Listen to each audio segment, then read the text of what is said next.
All right.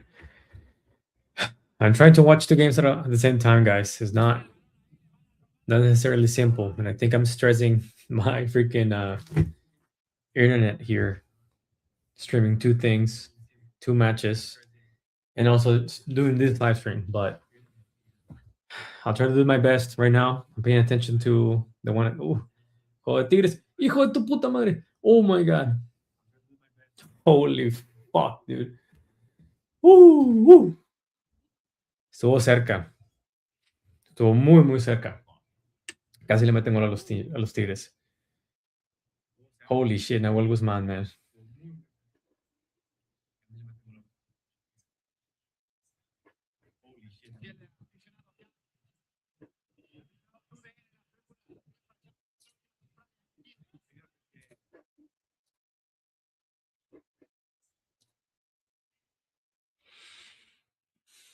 But all right, I mean, fuck.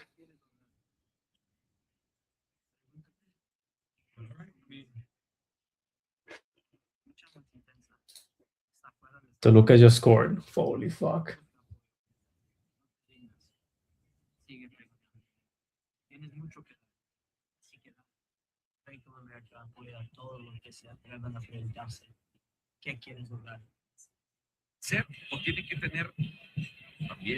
Fuck off, bro.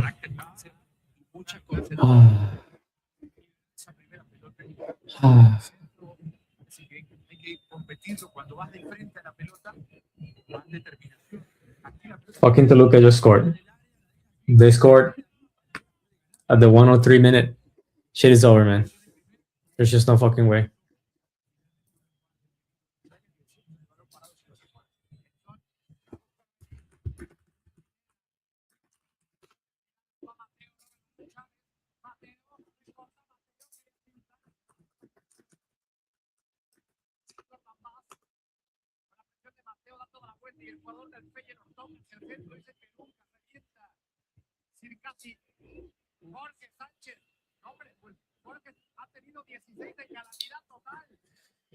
You gotta be fucking kidding me, man. Can't believe it. Can't fucking believe it.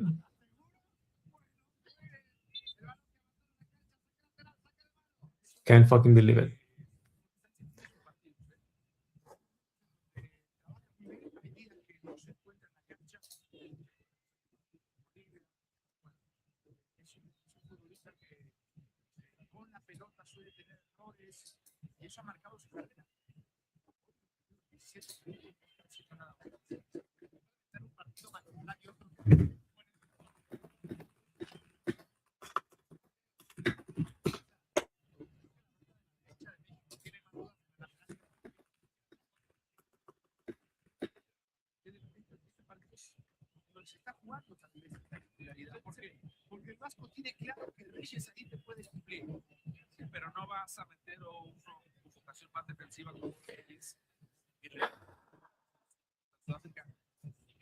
Shit.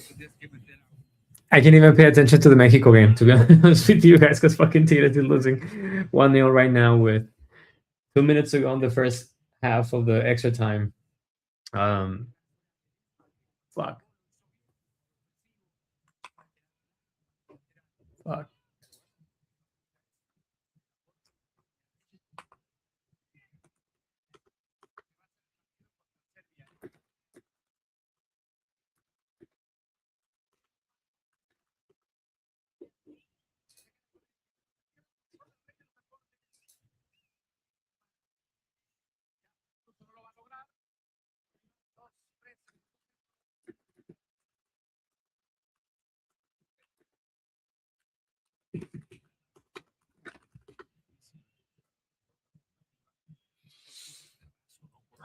Fucking shit, man. All right. Well, anyways. Okay. Well, going to the Mexico game. For whatever reason, fucking Bix is getting it all the. I don't know. It's freezing every single time I try to play it. For whatever reason, I don't know why. But Mexico lined up with El Tala Rangel, Edson Alvarez, Johan Vázquez, Mateo Chavez, Jorge Sanchez. I thought Jesus Gomez was going to play for Mexico. That's what I've been hearing, but I guess he won't. He won't in this case. But anyway, we had Johan Vázquez, Luis Romo, Luis Chavez, Álvaro Fidalgo, Memote Martínez, Alexis Vega, and Orbelín Pineda. Not bad, dude. Not bad. I think this is a good lineup. Good lineup for sure. Really good lineup. I don't know why he's fucking freezing every single time, dude. God damn it. Can't even watch the Mexico match. I don't know why.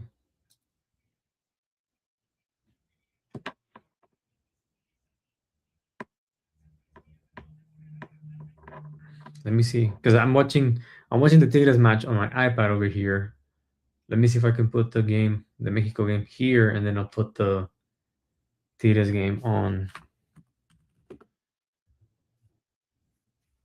the web browser. Let me see. It's some bullshit, guys. I'm telling you. Fucking losing again 1-0 against Toluca and Toluca. You have got to be kidding me. Fucking stupid.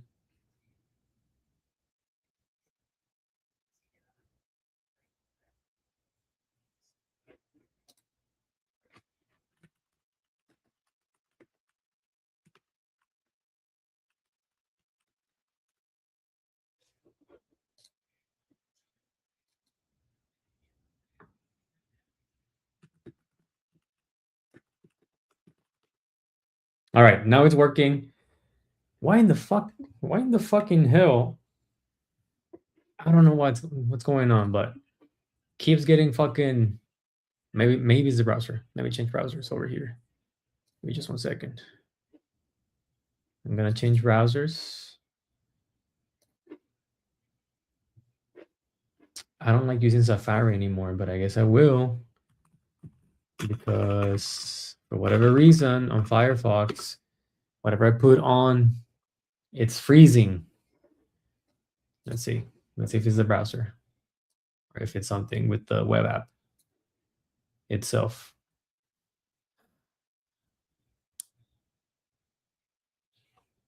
But anyways, it's a corner for Mexico. Luis Chavez is gonna take it. It's been a while. It's been a minute since we've seen Luis Chavez taking a corner over here.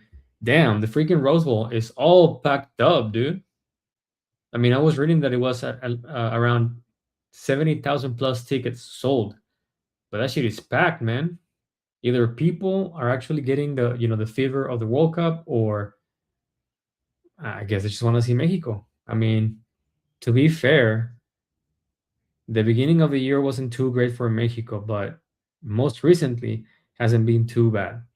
So I guess it's a good thing that Mexico is gearing up in the best way possible a couple of weeks before the actual World Cup. But yeah, here we go. here we are. It's interesting to see because you know what? I mean, I know there's a lot of people who are not a huge fan um, of Edson Alvarez, and me personally, I wouldn't say that I'm the huge, the biggest fan of all of them, but I think he is a decent player. He's a he's somewhat of a decent player, and I think he does best whenever he's playing as a center back, not necessarily as a central defensive midfielder. And I think it makes sense that now on this specific World Cup, he plays more of a center back rather than a central defensive midfielder because he hasn't had any minutes whatsoever with his club. So, what the hell is going on, dude? It's not even coming up. God damn it. All right, guys. Well, I mean, I know that we're doing a watch along, and most likely the people, I mean, no one has tuned in just yet, but the people who might tune in to this watch along might be people who want to. Whoa, that was a long ass run. Good slide tackle from Luis Chavez. Not bad. Good shit. Yeah, most likely all the people who are going to be joining on this watch along will be La Selección Mexicana fans, not necessarily Tigres fans. But listen, guys, I've said this plenty of times, and I'm going to say it again. In Monterrey, where I'm from, the local clubs are way bigger and take priority over everything else. And so, what I'm going to do is I'm going to switch again to my iPad where I can watch La Final de la Conca Champions. Uh, what the fuck? Um,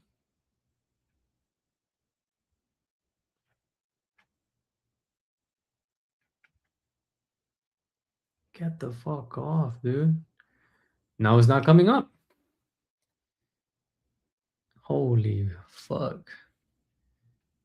But anyways, yeah, I'm gonna switch to see the last minutes of this match between Toluca and Tigres, and then I'll go switcheroo on the game with La Selección Mexicana. I mean, it's a friendly match against Australia. We have a 4-2-3-1 formation, what it looks like from SofaScore.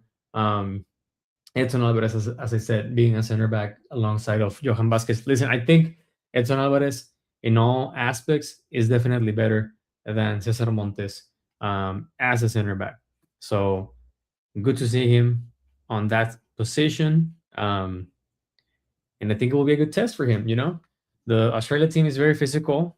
They have an interesting attacker on Touré. I think he plays in Randers in Denmark, if I'm not mistaken.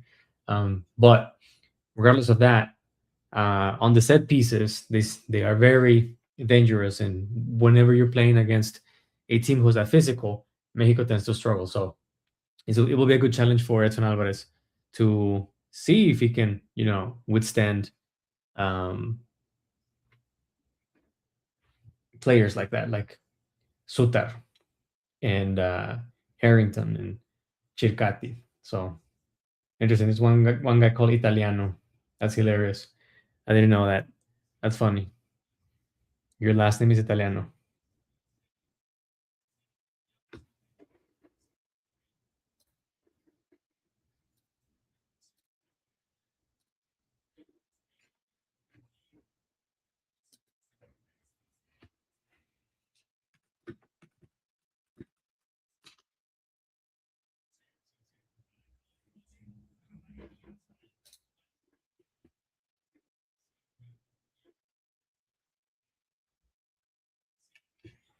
Holy shit! Here we go.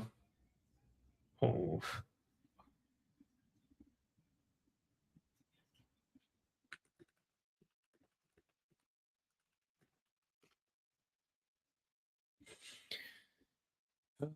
goddamn, dude.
Goddamn, guys, I'm fucking pissed, dude.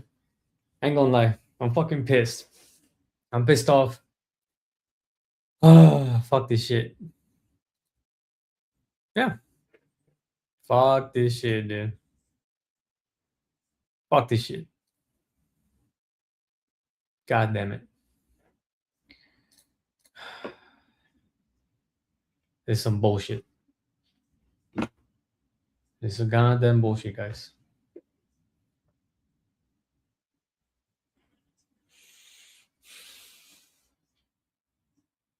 And see, the thing is that I knew it was gonna be a tough game for Tigres going to Toluca and playing against Toluca at their stadium. And the thing that pisses me the most off is that on the second half, Tigres had at least 2 to 3 different chances where they could have done something slightly better and scored. And yet, we are 8 minutes away from the final whistle, and Tigres continues to fucking struggle. And this isn't a situation that is just happening on this match.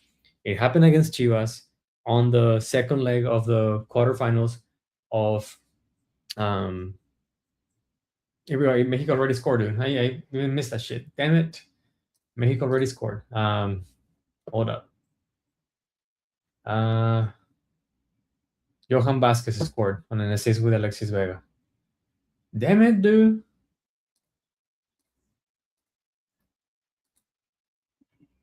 Oh my god, gol. Gol de los Tigres. Gol. Gol. Gol. Gol. Gol.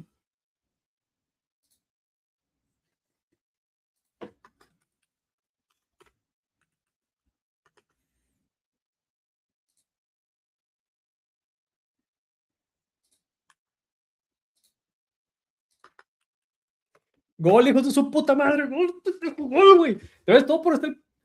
I'm fucking losing my mind over here, guys. Shit. God damn, dude. God damn. God damn. Fucking shit. Fucking shit.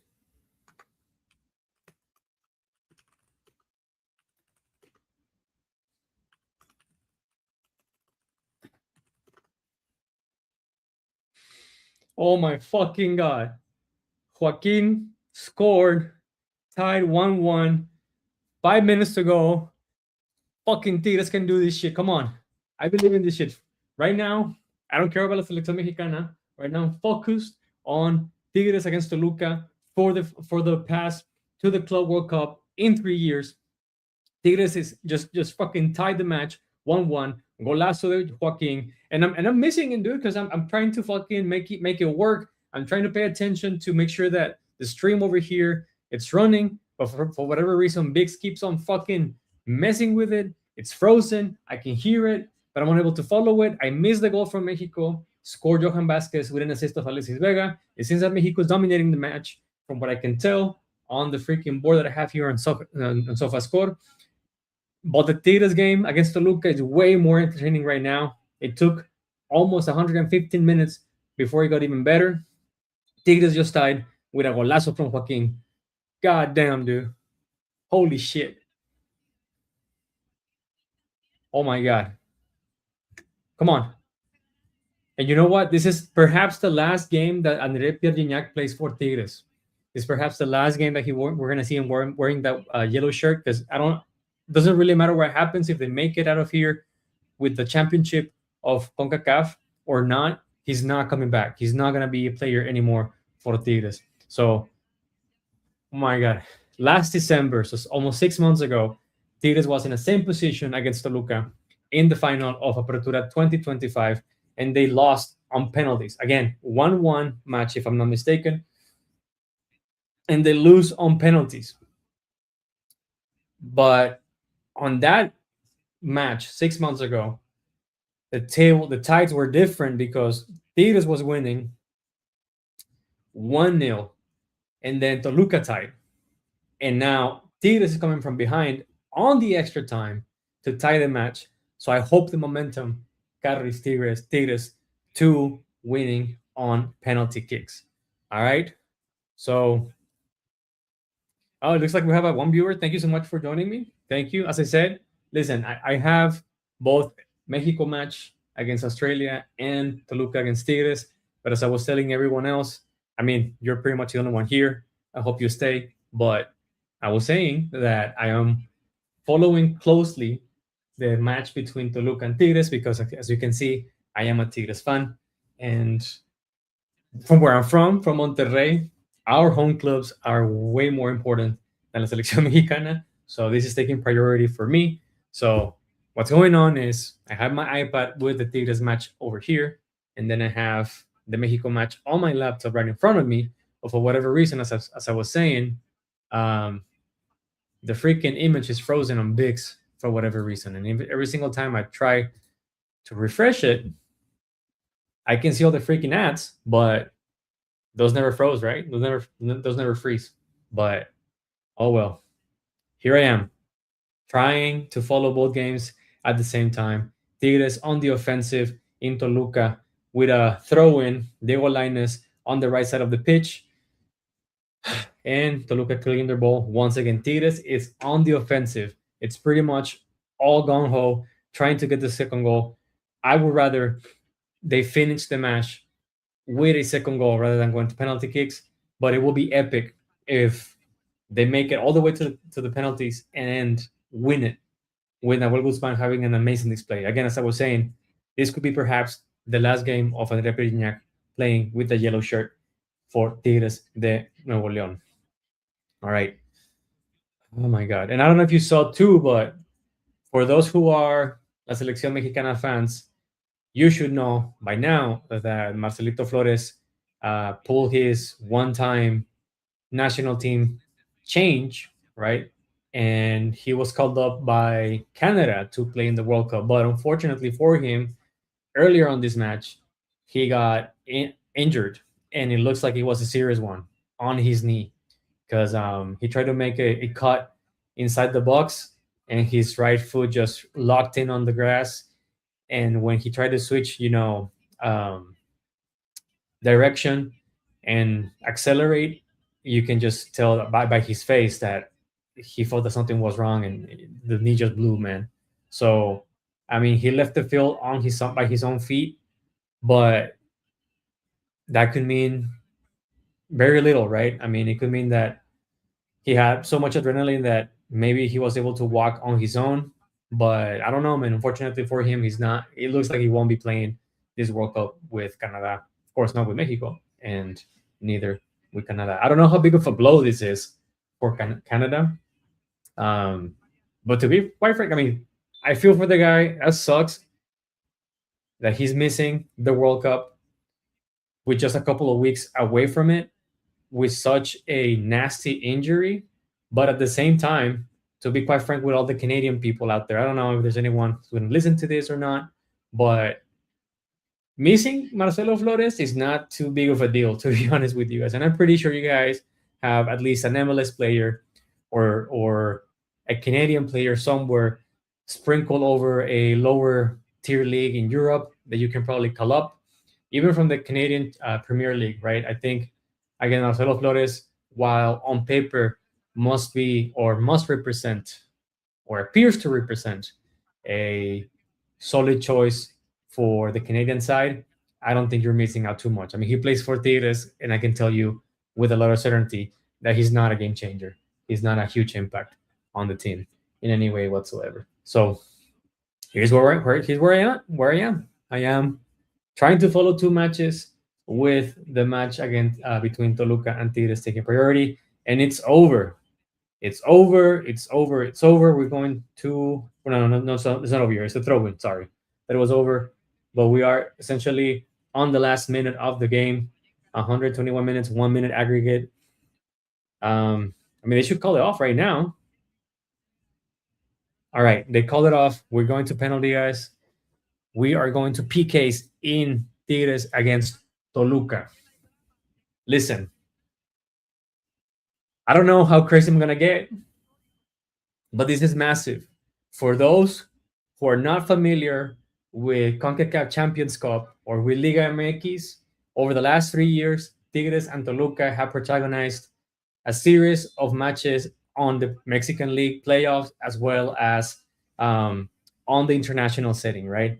And over again on those matches, they all have been super close. They have been really, really close.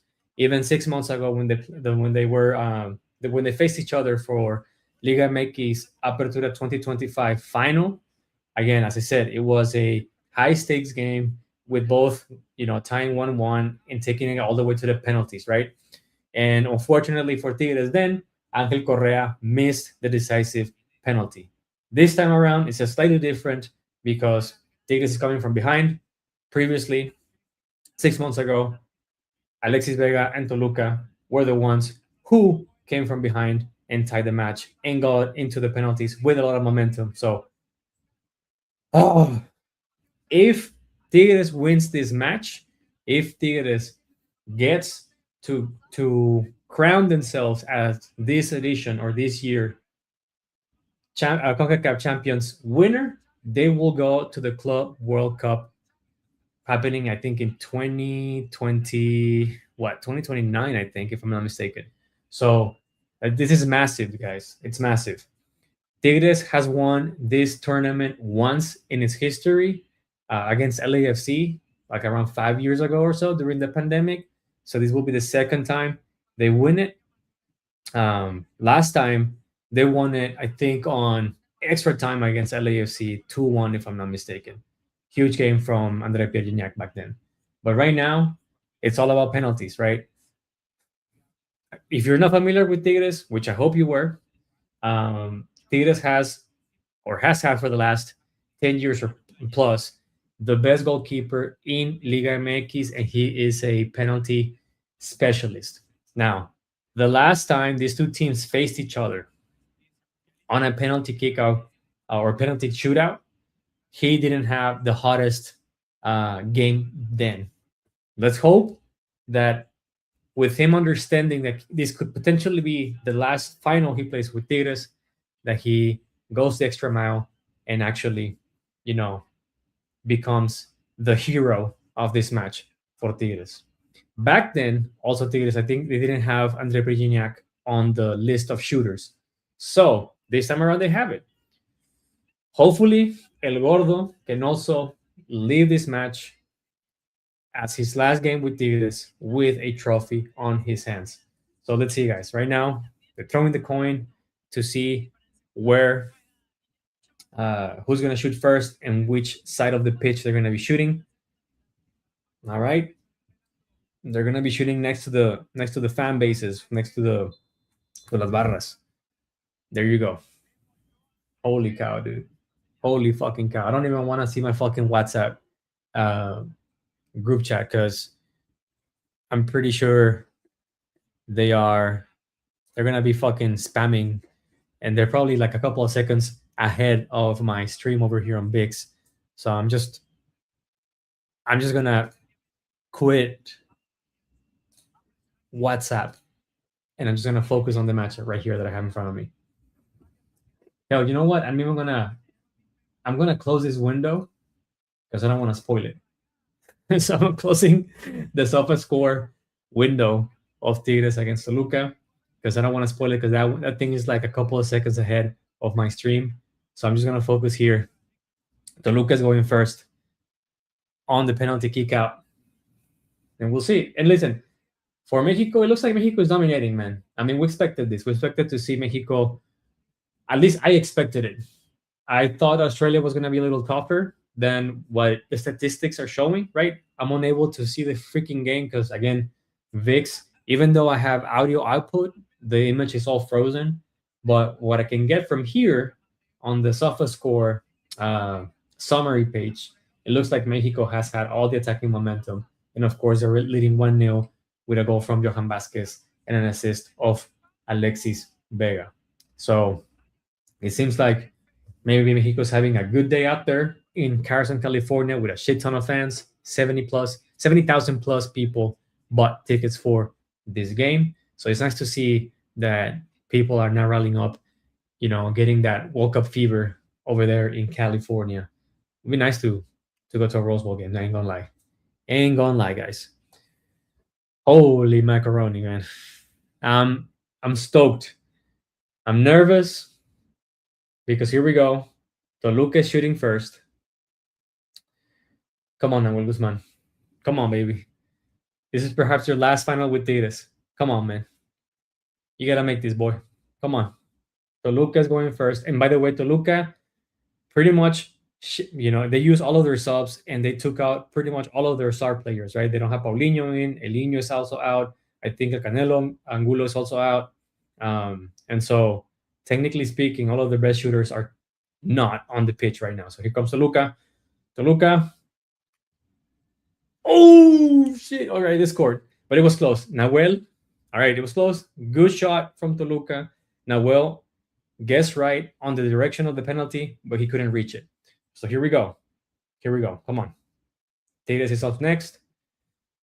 Oh my god. Dude, I'm nervous, chat. I'm nervous. I'm very, very nervous. I don't know exactly what's gonna happen. Here comes André Pierre Gignac. He's gonna be the first shooter. Holy shit. Fuck, man. Here we go. André Pierre Gignac on his last penalty with Tigres. Here we go. Goal! Hell yeah. Fucking Gignac. It's always a guarantee. There's one thing that Gignac always says, that when the stakes are high and he has a penalty shoot, he always goes just freaking pedal to the metal, straight in the middle, as hard as you can. And I, for one, agree with him. I wasn't an excellent soccer player, but every single time I walked up to take a penalty shot, that's what I always did. Freaking as hard as I could to a, kind of sort of in the slightly off the middle and just kick it as hard as you can, man. Here comes Toluca. Oh my god! Again, Nahuel Guzman guess the direction of the shot. He touched the ball, but it was a really good kick from, I think, Simon from Toluca. Oh my god, close, close, guys. All right, who's next from Tigres? Who's next? Who's coming? Here we go. I think that's Brunegot, Juan Francisco Bruneta. Big moment for him.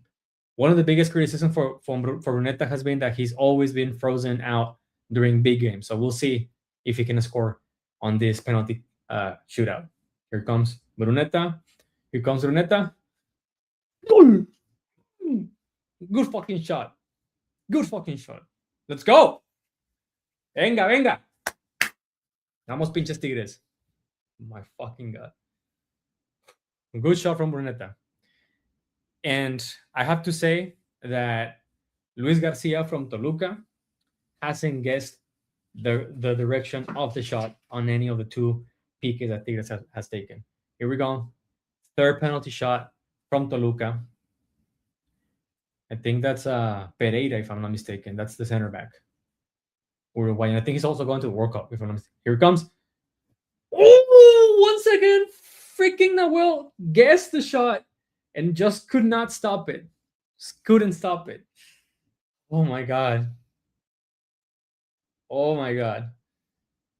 Oh, Jesus Lord Christ. He touched the ball and just went on the small gap between his arm and his hips. It just went through it. Here comes Fernando Gorreran. Fernando Gorreran on the third penalty shoot for Tigres. The captain of this team had a very good season overall this last year, end of 2025, beginning of 2026, all the way to tonight. Come on, Gorri. Come on, Gorri. Come on, Gorri. Pendejo, no puede ser, güey, la falló, güey. No mames. No mames, pendejo. No te pases de verga. Puta madre, le pegó gente, güey. Fue un mal tiro de Gorrerán. Fuck, man. God damn it. Fuck. Get the fuck off. Okay, venga. I believe in Nahuel. I believe in Nahuel. He's gonna save a shot, dude. I believe in him. I know he's gonna save it. He's he's been guessing right the direction. He just needs to get a little luckier. That's it. Come on, here we go. 4 penalty kick from Toluca. Oh, all right, that was a good shot. That was a good shot. Fuck, man. Fucking shit. Nico Castro. That was a good shot from Nico Castro from Toluca. Good shot. Now, we didn't guess it this time. Fuck, man. Jesus, Lord Christ. Here comes Angel Correa. Angel Correa missed the decisive penalty shot last time, 6 months ago. He needs to score, otherwise Tigres is out. I mean, to be fair, Correa did score the first shot he took on that penalty shootout, but he missed it on the second attempt, and that was a decisive, because that was a sudden death at that point in time. So he missed a decisive penalty. So here again, Angel Correa on the spot for Tigres. ¡Uy, güey! La metió y se resbaló el pendejo. Vamos, vamos, vamos. Vamos, vamos, vamos, vamos, vamos.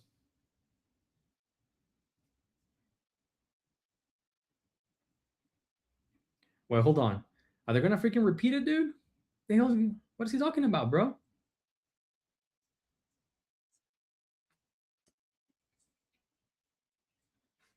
Nah, dude, come on. They should not call it, dude. Come on, man. They're going to the VAR, dude, for this freaking penalty kick out, dude. Come on, man. That's some bull crap.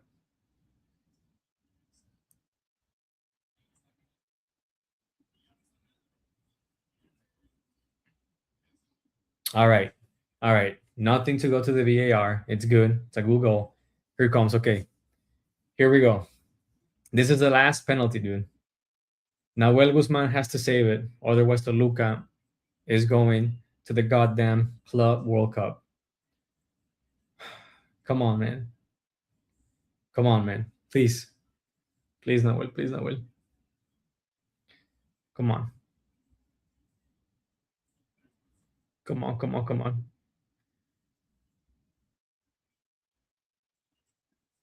Here we go. Here we go. Nahuel! Nahuel! Nahuel! Nahuel! Nahuel! Puta madre! Nahuel! Nahuel! Oh my fucking god! Let's fucking go! Let's fucking go! Nahuel!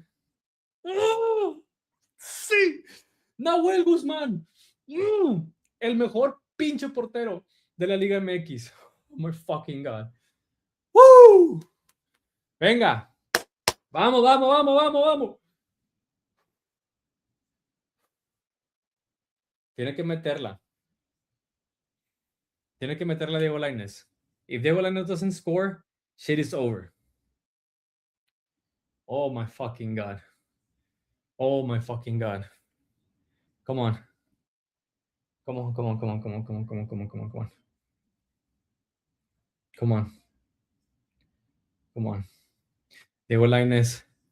Diego Lainez. ¡Oh! ¡Gol! ¡Vamos, cabrón! ¡Venga! Let's fucking go. ¡Vamos! ¡Vamos, Nahuel! ¡Vamos, Nahuel! All right, Mexico is on halftime, dude. Mexico's winning 1-0. It looks like they're playing, good ball. It's fine. Let's keep on focusing on Tigres, guys, okay? Tigres for the next couple of minutes, and that's it. And after that, if Tigres wins, I might celebrate a little bit and then go right into Mexico. But if Tigres loses, I'm just going to turn this... I'm going to exit on this fucking web app and then switch it on my iPad so I can watch the Mexico game. I don't know, for whatever reason. Again, keeps on getting frozen on the web app, on VIX. But here we go. Sebastián Córdoba against Nahuel. Vamos, Nahuel. Oh! Nahuel again guessed the direction of the shot. Just barely touched it. Fuck, man. That was a good shot from Córdoba. Oh my god. Almost there, dude. Fucking hate Córdoba. Córdoba is the biggest example of a fucking lazy ass soccer player. Fucking cold ass motherfucker. Romulinho, come on, guy. That's my guy. I believe in you, Romulo. Come on, man. Come on, come on. Come on, man. Come on, Romulo. Please don't miss it. Please don't miss it. Please don't miss it. Here we go. Here we go. Vamos, Romulo. Vamos, Romulo. Oh my god.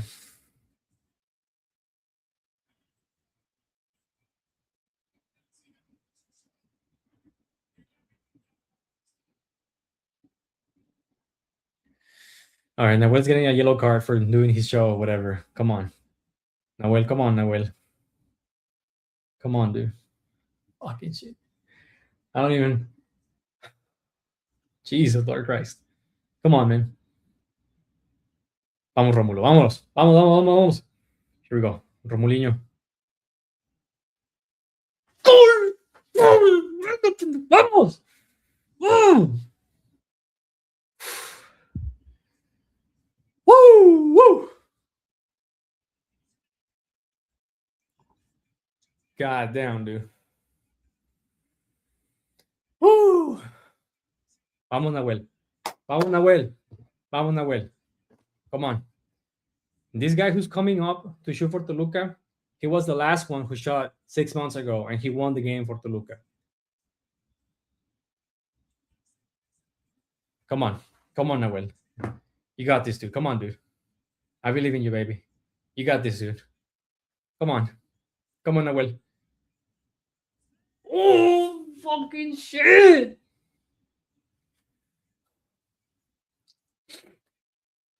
God damn, dude. The thing is that even if Nahuel stops a shot, Tigres still has to make the next shot for they to win. So Nahuel is just tying the freaking penalty shootout for Tigres. Here comes Purata. And man, Purata has the shittiest luck for Tigres. If he misses this penalty shot, dude, he needs to go. There's no more messing around with him. I don't think he will be able to live up to this mistake if he makes it. Come on. Come on, Purata. Don't fucking miss it, bro. Come on. Come on, dude. Fucking shit. Fucking shit. Fuck. I knew it. I fucking knew it. I fucking knew it. Fucking Purata. Every goddamn time.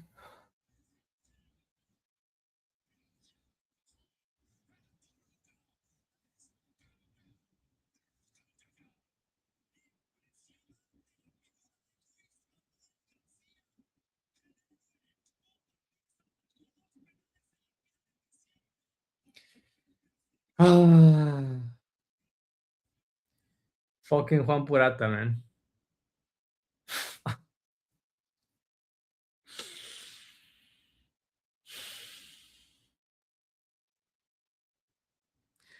Can't fucking believe it. Can't fucking believe it. Ay, Purata. Ay, Purata. I knew it. I knew it was gonna happen. As soon as I saw his fucking ass walk into the fucking penalty spot, I knew he was gonna miss it. God fucking damn it. God fucking damn it.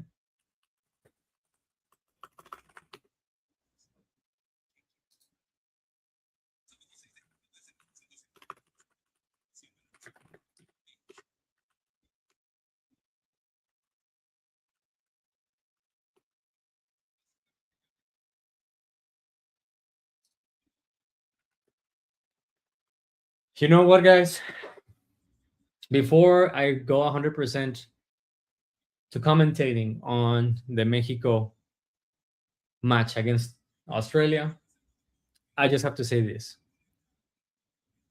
I told everyone that if Guido Pizarro fucking lost this match, I was gonna be the number one detractor of his fucking ass in the club.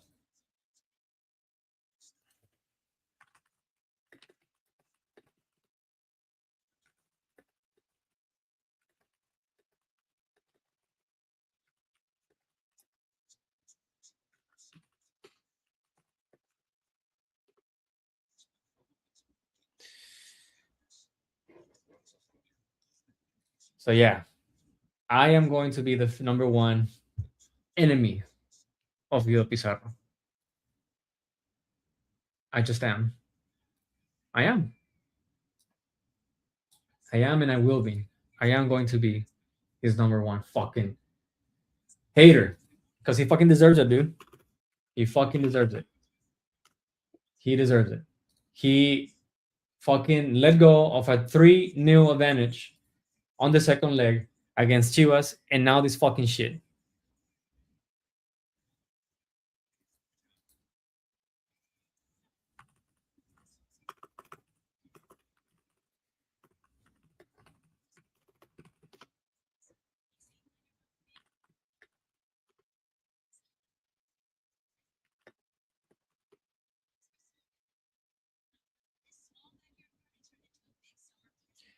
Fucking Guido Pizarro has to go, man.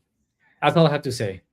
Mexico. I mean, I'm gonna start commentating on the fucking Mexico game in a minute as soon as the fucking stream starts again. I think it's halftime still, but fucking Guido Pizarro has to go. He has to fucking go. He's gotta go, dude. 2 fucking finals in this year, and also an exit on semifinals on between here and then. Another semifinals exit on the fucking CONCACAF Champions Cup, and he has fucking yet to learn how to fucking play a decisive match with Tigres.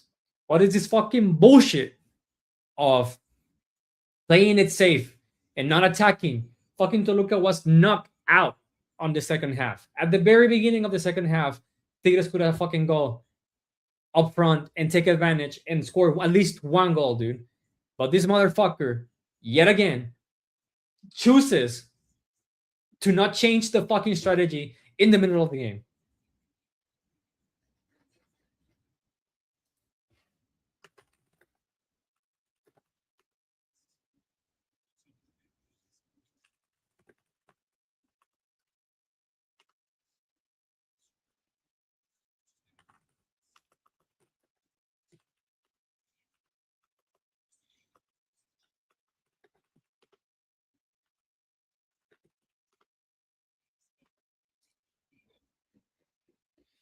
It is some fucking bullshit. Now I'm gonna have to fucking eat all the crap that all my friends in Monterrey are gonna fucking give me. Whatever, man. It is what it is. Fuck this shit.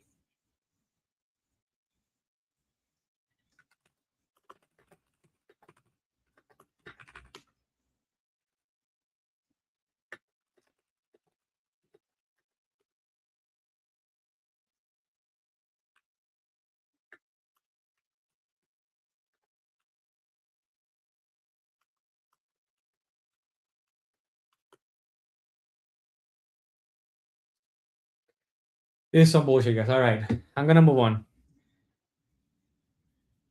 Once again, fucking Tigres loses against Toluca on the penalty stages. Guido Pizarro has to fucking go. But anyways, I'm gonna go back to Mexico against Australia. Listen, first half, I think it's a solid, starting 11, especially against a side like Australia, right? He's not fielding. I mean, he's missing a couple of the starting 11 players like Jesus Gallardo. I think, of course, Raul Jimenez is another one that should be there. I think Julian Quiñones should also be considered part of the starting 11. And I'm wondering if he's doing this because he still has questions as to what to do. Because now that he has Edson Alvarez back on the roster, I wonder if he's going to think of using him as a center back or as a central defensive midfielder. To be honest with y'all, I don't think he should be starting for Mexico, at least not against South Africa. I think that spot belongs to Eric Lira.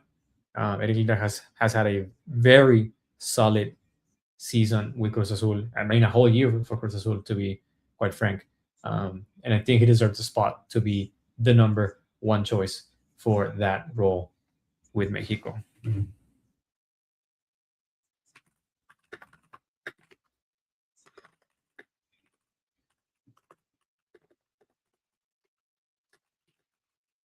Ah.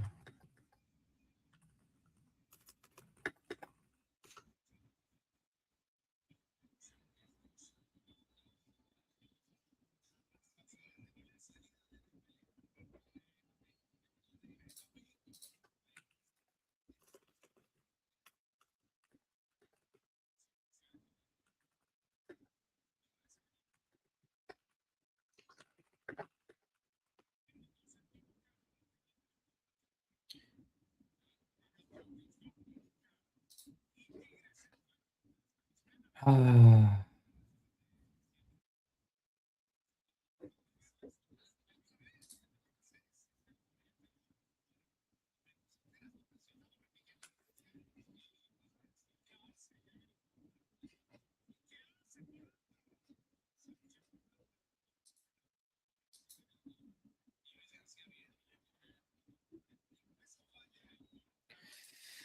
Oh well, here comes Mexico again. Second half is starting up.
Ah, yeah, yeah. All right, guys. Well, I'm gonna quit WhatsApp because otherwise I'm just gonna be paying attention to what my friends are fucking telling me, fucking mocking that Tigres lost, and yeah, I'm just gonna focus on.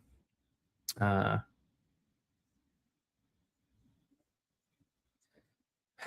I'm just gonna focus on Mexico. All right. Second half's coming up. I don't think there's any subs in here. Same. All right, here we go. There's actually some subs. I see Chino Huerta coming in. It looks like Israel Reyes is also coming in. So my assumption is that they're either taking Jorge Sanchez out, and I think maybe Alexis Vega out as well. And it looks like Memo Ochoa is also coming in. Memo Ochoa. Fucking Memo Ochoa. I'm pretty sure all the stadiums fucking, yes, the stadium's standing up and clapping and shit. This guy, dude. This motherfucker. He better not fucking get Hispanics in the tweets, man. He's not starting for Mexico. Come on, Edson. Don't go fucking give him the captain badge, bro. Fuck that shit, dude. He gone, baby. I don't support this fucking bullshit. I don't support Memo Ochoa getting the armband of captain. Fuck that shit. He's been out on la Selección Mexicana for the last 3 years and a half, and he's leaving the Selección Mexicana. Why in the fucking hell would you give him that? Fuck that shit, man. What a piece of shit. Anyways, there were actually a bunch of subs, guys. It looks like Santi Jimenez came in. I think, well, no, I don't think Memo Ochoa came in as well. Let me refresh this shit. Maybe it comes up.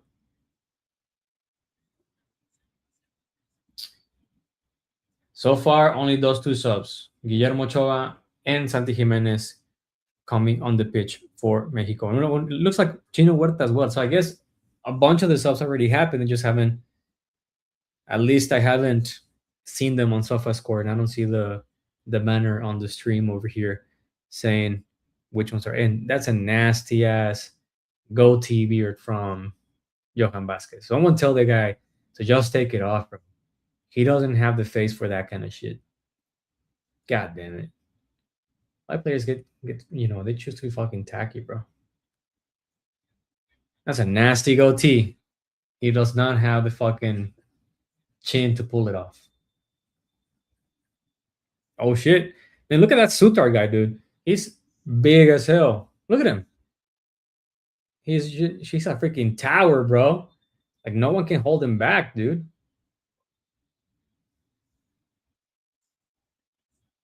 Every single time I see like spats happening on the field, I wonder how they communicate to each other. Like I know some of the Mexican players, they know how to speak English, like Edson Alvarez, and of course the Mexican Americans, right? Right, Brian Gutierrez and whatnot. Maybe Memocho also knows how to speak English and whatnot.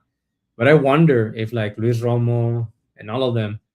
I mean, I'm not saying they're dumb. All I'm saying is, how do they fucking how do they fucking fight to each other? But here we go. Oh, all right, clearing from Mexico and okay, Orbelín Pineda came off. Okay, here we go. All the subs are coming in. So yeah, as I said, Israel Reyes subbed in for Jorge Sanchez, Cesar Huerta. I was wrong. Not for Alexis Vega. Oh, wow. Okay. Para donde Memo Ochoa. All right, I give him that. Chino Huerta not subbing Alexis Vega, but subbing for Orbelán Pineda. And as I said, Santi Jimenez for Remote Martinez y Guillermo Ochoa for Raúl El Tala Rangel. Guys, I do have to say that even if Australia is not a strong team, all things considered in the world stage, I think it's a competitive team. I mean, they've proven to get into the quarter finals a few times in the World Cup. I do love their kits, man. I like that yellow and green combo, and they have some sick shirts. I would say. I mean, they're pretty decent. They're not bad, and this one is it's like a classic. It's very slick, minimalistic. I like it. I enjoy it. I think it's a good combo. All right, here we go. Chino Huerta fighting, getting the ball. Come on, Chino Huerta. Earn your fucking spot, dude. Come on, Santi. This is your fucking last audition, bruh. If you want to prove, I mean, I think I know there's a rumor going around that El Vasco Aguirre is having doubts as to if he needs to bring Santi Jimenez or not, right? And that how is somehow ridiculous to have four strikers for a World Cup roster, which I don't disagree. But at the same time, it isn't like Mexico has a extensive pool of players that they can, grab from. And if El Vasco Aguirre is trying to play a very pragmatic kind of football, right? Then it makes sense that he has at least one player that if he needs to park the bus and just, help defend on set pieces and corner kicks, then Memote Martinez makes sense. Or if, you're running onto a pitch or running on a pinch, sorry, and you need to, pull a Hail Mary and, just freaking take all the crosses that you can into the box, set pieces, corner kicks, or whatever. The Memote Martinez is perhaps the tallest player that you have available, and he is physical, so he can probably get, at least be uncomfortable to the defenders and get a rebound somewhere that will benefit Mexico. So again, while I agree that having four strikers on a World Cup roster seems excessive, I understand why he's doing it. Now, I also believe that this match for Santi Jimenez means way more than for any other player. And I say this because, again, I think he will make it to the list, regardless of the rumors.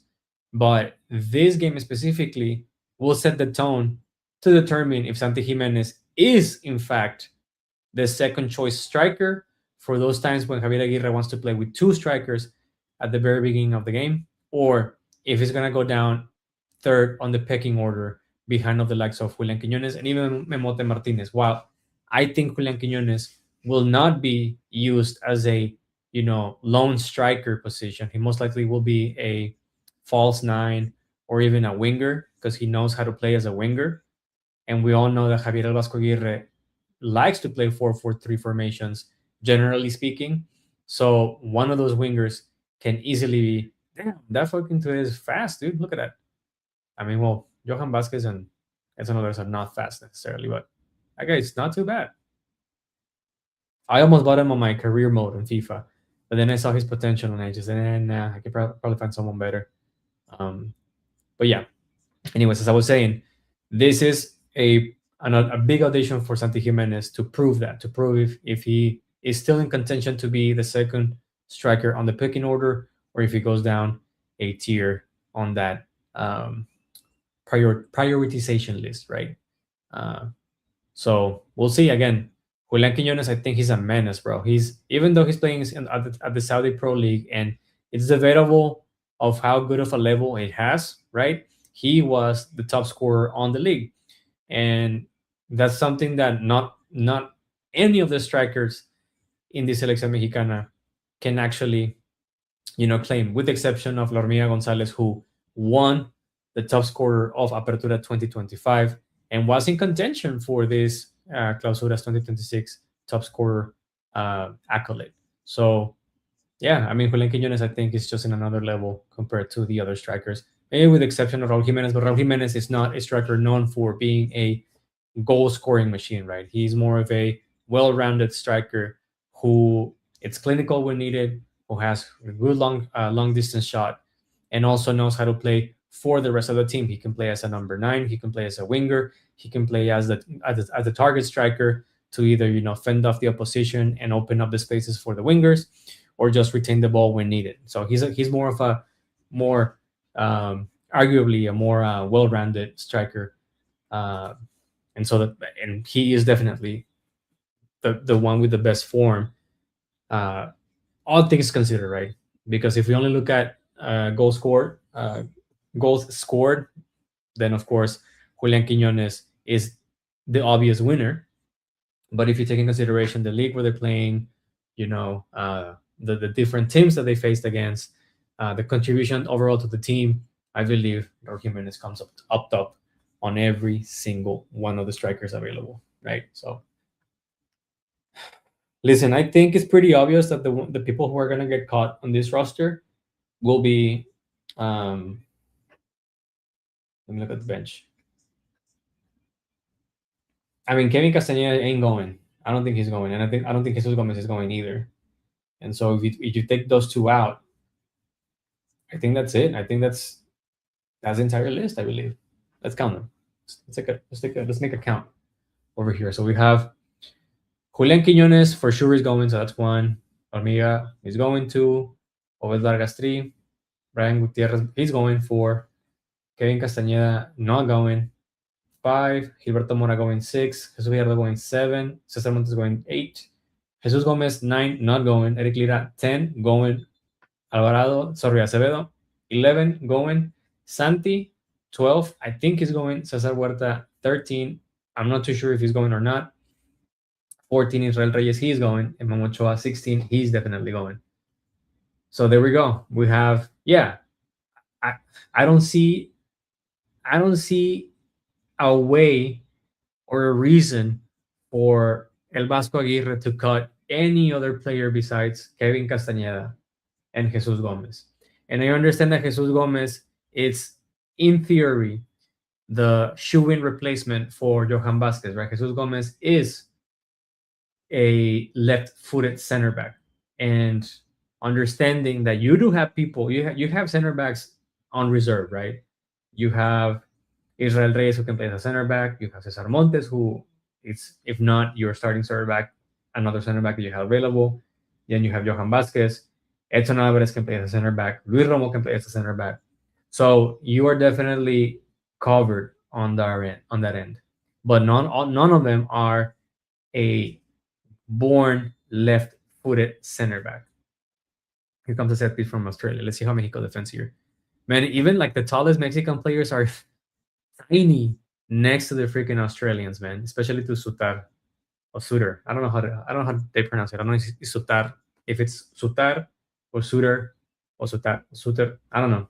But yeah, like if you look at Johan Vasquez, is not by all means the tallest player from Mexico. I think he's like 180 or 6 foot something. But even the average Australian player they're fucking huge, dude. They're tall, man. And granted, I mean, Mexicans, we are short. Although I'm 5'8", and so I'm technically tall for a Mexican. If you don't believe me, Go check the average national height for Mexicans on Google, and you will see that I am a tall Mexican. But anyways, I digress on that. Aaron, sorry, dude. I just saw your message, dude. My bad. I wasn't paying attention to the chat. This is not the last friendly that Mexico will play before the World Cup. This is actually the second to last game. The last one will be next Thursday against Serbia in Toluca. That will be the last game again, the last friendly before the World Cup. And that will be like, I think, maybe like a week before the opening match against South Africa. This game, though, I think is more important than that one because this is the game before they have to submit the 26-man roster, the list for to FIFA, right? And so there's a couple of players here who are still in contention to be either excluded or included on the list. But yeah, this is the second to last friendly for Mexico. Next one is Serbia, and I don't even know if Serbia qualified for the World Cup. I'm not too sure. Maybe they did. I guess I can Google it. Let me see. Is Serbia going to World Cup 2026?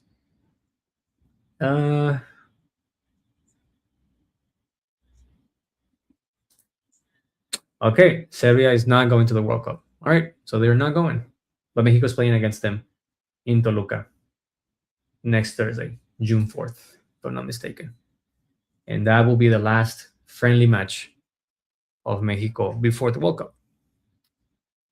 But yeah, I mean, the first half Mexico was pretty much dominating the pitch, but now it looks like Australia is pushing back with a lot of force. And I don't know if it has to do with the fact that Mexico made, a good amount of subs, right? They subbed in 4 different players, 3 of them being outfield players and just the goalkeeper. You will think that shouldn't shift a lot. But I am not 100% sure how well Mexico was playing on the first half because I wasn't watching the game. I was watching Toluca against Tigres.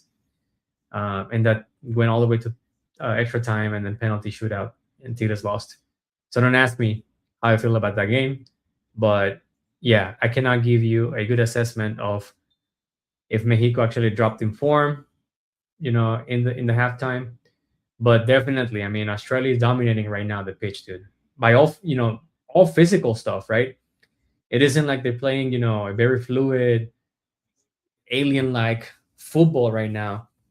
This is just, again, all physical stuff like long balls, very vertical, direct football. Here we come. Mexico's launching even more subs. Eric Lira is coming in. Cesar Montes is coming in. Jesus Gallardo coming in. Julian Quiñones is coming in, and Gilberto Mora. So I think we're going to see Edson Alvarez coming off. I think we're going to see, of course, either Alvaro Fidalgo out. I think we're going to see Alexis Vega out. We're going to see Mateo Chavez out. And maybe Luis Chavez. I think Luis Chavez is coming off for Eric Lira. Yeah. I'll confirm the subs in a minute, but I think that's what. Yeah. Look, Gilberto Mora came in for Alvaro Fidalgo. As I said, Cesar Montes for Edson Alvarez. Sure. That makes sense. So let's see if this helps Mexico to regain some sort of competitiveness on this match. Because again, Australia is just pushing with nothing but physicality, and Mexico is floundering a lot, which I expected. I expected this to happen. I expected this to be a situation, right? If Mexico is unable to retain the ball and keep it on the floor, or I guess on the grass, and try to make build-up plays, right? Australia is just gonna defeat them on the air and by just physical prowess. And again, look, the ball is going back and forth, on the air. Memo Ochoa had a long goal kick. No Mexican player is gonna win that, dude. If you divide the ball and it goes in the air or on the air, the Australian players are just gonna win it. They're gonna head it back to either your side of the pitch, or they're just gonna dominate it on the air because they were taller than you and they were more physical, right? Um, so yeah, I think Mexico has to be more patient now. Be more patient. swing the ball from side to side, right? Make them come out of their very tight formation. Because if I can see here, Australia's playing with a very solid 4-2-2 formation, or I guess 4-4-2 formation. Looks like it was, or more like a 4-2-2-2 formation, like a freaking rhomboid or whatever. But they're very compact. They're very tight knit, and so Mexico has to retain the ball as much as they can, so they can force them to break their formation. And as soon as one of the players goes for high pressure and breaks the line, then you can capitalize on that. But it's gonna be tough if Tigres doesn't Tigres. Oh, here we go. Not Tigres. If Mexico doesn't do that, so we'll see. Here we go. Another long ball from Australia, and there you have it. Mexico has to foul because they're not winning the freaking divided balls, right? And as I said, Eric Lira came in for Luis Chavez. It's nice to see Luis Chavez. I'm not gonna lie. Again, as I said on a previous episode where I was going over the preview of this match, and I think even before that, when I was doing like the last predictions of the 26-man roster, I said that I think Luis Chavez is gonna make it to the World Cup at the last minute with very minimum minutes played with Dinamo Moscow, but he's taking advantage of a huge gap that Mexico has where they don't really, I mean, we don't really have a lot of creative midfielders, right? We don't have a lot of central midfielders, not even central attacking midfielders. And we don't have a lot of players with a, good long distance shot or good free kick shot. And so he recovered in time to throw his name on the hat because, again, Marcel Ruiz is out. I think if Marcel Ruiz wasn't out, I don't see how Luis Sanchez would have made it on this roster, right? So Marcel Ruiz is out, and after Marcel Ruiz, who else do you have? I mean, there aren't any other players. After that, you have again Luis Romo, you have Eric Lira, maybe Iker Fimbres, maybe Kevin Castañeda. But Kevin Castañeda is more of a winger rather than anything else. So there isn't like a long, extensive pool of players that you can call up for that specific role. So I think Luis Chavez definitely benefits from this specific aspect. But again, I think it's good that we get to see him, playing. I think it's fine. I think it's good. It's always nice to see a player coming back from a nasty knee injury, and he's gonna make it to the World Cup, guys. He's just gonna go. Like we just have to live with it, right? Whether if it's a deserve or not, who cares at this point? Because again, if you're not taking Luis Chavez and you're not taking Marcel Ruiz, who are you taking, right? I mean, you have Brian Gutierrez, but Brian Gutierrez is more of a central attacking midfielder. He plays more on the high part of the pitch, like Alvaro Fidalgo. I mean, there's definitely again, there's a pool of players, but it's not extensive. I think right now, at this moment, you have Gilberto Mora, Alvaro Fidalgo, Eric Lira, and Brian Gutierrez, who can all play as a second pivot, as an attacking or box crasher pivot if needed, or a ball playing, sorry, deep playmaker, central midfielder, right? Or they can just occupy the space as a central attacking midfielder higher on the pitch. The cool thing about Marcel Ruiz is that he was both a deep playmaker, deep lying playmaker, and he was also a box crasher. So he had both of both worlds, the best of both worlds, should I say. But unfortunately for the fuck is this shit, man? Can viruses and shit? You know what? I'm just gonna go to good old Google.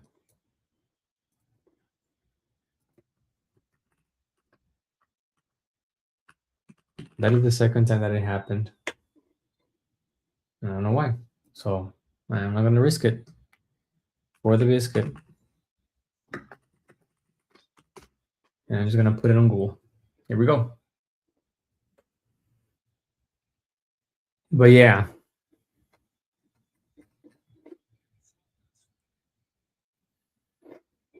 Who else is on the bench? Oh, this is nice. This is better than what they used to have. I like to see the pictures. Cool. Well, I guess when we've seen El Piojo Alvarado, and I don't think we need to see more of El Piojo Alvarado. I would like to see some of Obed Vargas and more of Brian Gutierrez, and definitely some of Raul Jimenez. But I think Raul Jimenez just recently came into the camp, and so I doubt we're gonna see Raul Jimenez, especially if El Vasco Aguirre is playing with just one striker. Um, I don't see why he takes off Santi Jimenez. Understanding that, for example, on the last game against Ghana, he played Dormía Gonzalez for one half and then Mote Martinez for the second half, and that was it. And then I think Santi Jimenez just like a day ago arrived to the camp, so I think Raul Jimenez will have his start against what's his name against Serbia. But it's interesting here because on SofaScore, this is stupid. They have Luis Chavez as a center back. This is dumb. But on SofaScore, they have it as a 4-2-3-1 formation, and here they have it as a 4-3-3, which both of those lineups are pretty much the go-tos for El Asco Aguirre. Those are his what's it called? What you might call it? His safe zones, right? He doesn't really deviate a lot from those two formations. Maybe sometimes you see him playing like a 4-2-2-2 formation, but that's not very common. Most likely he goes from a 4-3-3 to a 4-2-3-1. Here we go. And good slide tackle from Mexico. And again, Australia is freaking eating Mexico's lunch. And this is good. I mean, listen, it's good in the sense that this is putting Mexico on a pinch and is proven to be a difficult challenge for them, which is what we wanted to see, right? The whole reason that Mexico was facing Australia was for two specific reasons. One, their physicality, both on pace, acceleration, and just pure strength that you most likely will face against South Africa, and then set pieces and defensive discipline, which most likely you will see it against the Czech Republic. And so if Mexico is struggling with a team like this, then there's definitely a lot of area for opportunity to improve before those matches come on the group stage. So, and we know, I mean, this is the most common ailment that Mexico always deals with, right? Every single generation of Selección Mexicana has a lot of trouble when playing against opposition who are way more physical than we are and way more organized than we are, right? That's just historically speaking always been the Achilles heel of Mexico. Good lecture of that freaking play by Israel Reyes. I really hope he gets to go to Europe, man. There's been a bunch of rumors going around that he's going to Serie A. Now, I don't know exactly which team in Serie A, but I think that will be a massive move for him. And it will be nice if he goes to like a middle of the table team like Johan Vasquez. He went to Genoa. Like if he goes to even to a recently promoted team like Venezia, it will be nice. But if he goes to like Sassuolo or Atalanta, even though Atalanta is sucking ass right now, but if he goes to Atalanta, if he goes to Sassuolo, even Genoa, to I don't want to say Frosinone because I don't think Frosinone is still on Serie A. But Torino, Cagliari, Bologna, those will be Fiorentina. Even those will be good spots for him to land for sure. I will say Como just because Como it's very popular right now. I mean, it's a very entertaining team to watch. I watch a couple other games throughout the season, and they are definitely very interesting. But I don't think Como will be needing his services. But yeah, I would say Fiorentina, Hellas Verona, Parma, Torino, Udinese, Sassuolo. That will be nice. There's been a lot of talk that he's getting linked with La Roma. That will be massive. That will be great for him. But if it's La Roma, I am not too sure how much minutes he will see with a team of that stature, especially because they're going to be playing Champions League. So it'll be nice because he will get some Champions League minutes maybe.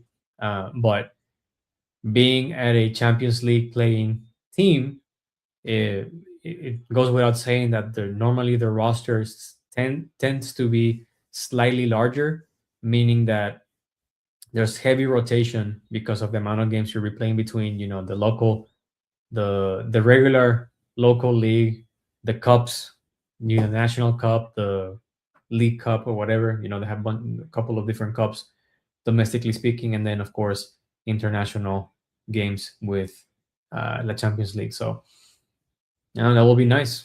But I think Israel Reyes is definitely an underrated player for la selección. Two more changes. Here we go. Obed Vargas, man. Fuck yeah, dude. Obed Vargas y Jesus Gomez are coming in. So my assumption is they're going to be taking off Johan Vasquez. And they're probably going to be taking off Luis Romo here for Obed Vargas and Jesus Gomez. I mean, Jesus Gomez is getting a bunch of minutes, guys. I think he played pretty much all last match against Ghana. And he's going to get roughly 30 minutes, slightly less than 30 minutes on this game. Why would you give a lot of minutes to a player that you most likely are going to just, push him aside on this list unless you're planning on taking him? But if you're taking him, who are you not taking? That's what I want to know. Unless you just want to rest Johan Vasquez, right? Because again, you already made all your subs. Edson Alvarez is out. Israel Reyes is there. And you don't have really another right back to put in. Eric Lira.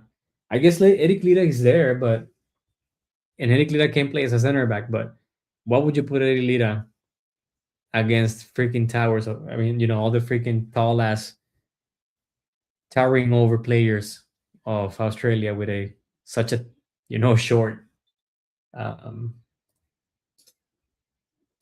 midfielder. I don't know. Here we go. Obed Vargas. No. Yeah, Johan Vasquez is coming up for Jesus Gomez. Okay. Jesus Gomez going in. That guy's not even on the freaking roster over here. That's hilarious. But yeah, Johan Vasquez coming off.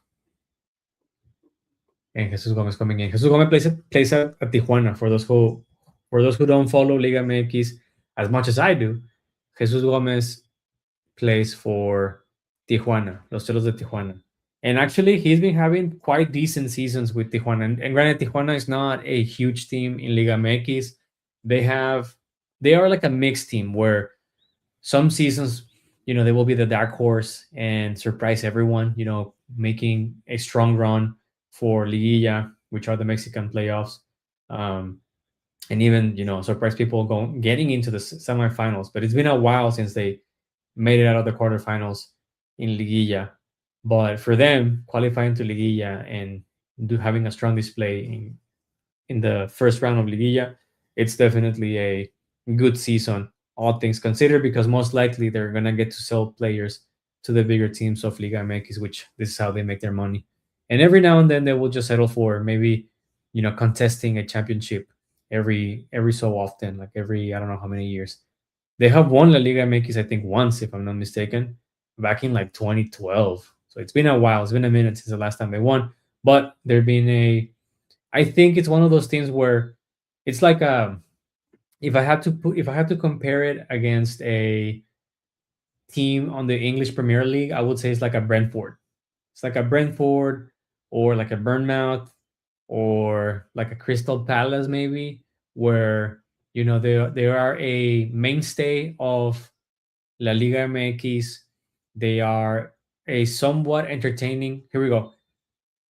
Ooh, they just called off a goal because Mexico tried to, do a quick play. Quisieron hacer Oh, dude, shit, they're fighting, bro. Damn, dude. Again, I wonder how they speak to each other.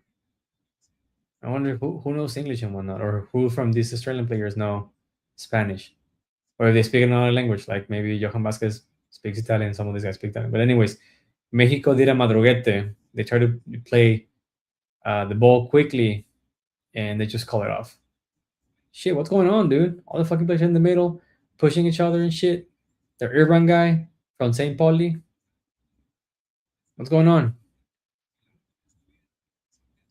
What's going on? But yeah, going back to Tijuana, I think it will be a good comparison to put him like in the. It's a strong middle of the table team for Liga MX. Every now and then they will have a interesting season where they make a deep run on the regular season. Qualifying on the top four or on the first eight, which those are the ones who make it to the playoffs, and then maybe have a run to the semifinals and fall because the top leagues of Liga MX are just arguably stronger in all sense, right? And so I think it will be a good a comparison or analogy will be Brentford, Crystal Palace, Bournemouth, where one year they might have a very strong season where they qualify for a European soccer or European football, right?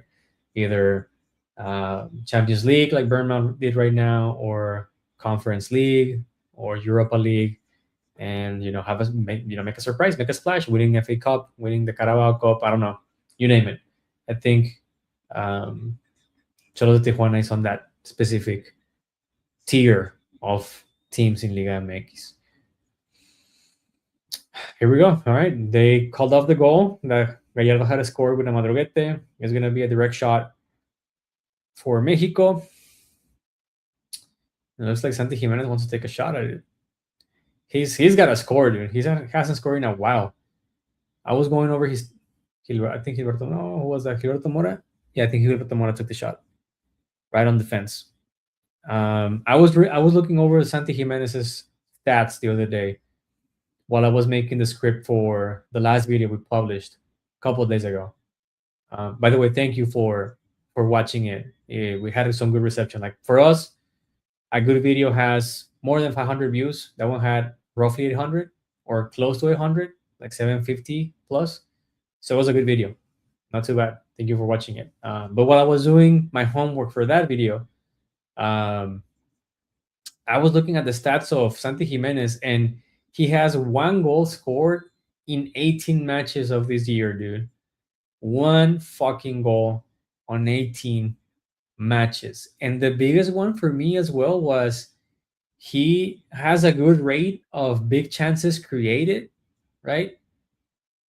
But he misses a lot of those big chances. I think I was reading something along the lines of like he misses like 10 big chances every so often. I don't know how often he does, but he finds himself in positions of advantage and create a big chance to score a goal, but he always misses it, or not always, but most likely he will miss it.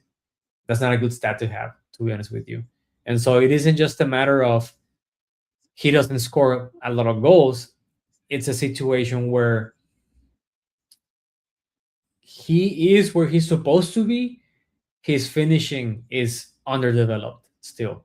Even though, I mean, he was a goal bagger in La Eredivisie, but again, just because you shine on Eredivisie doesn't mean that you will shine somewhere outside of the Netherlands.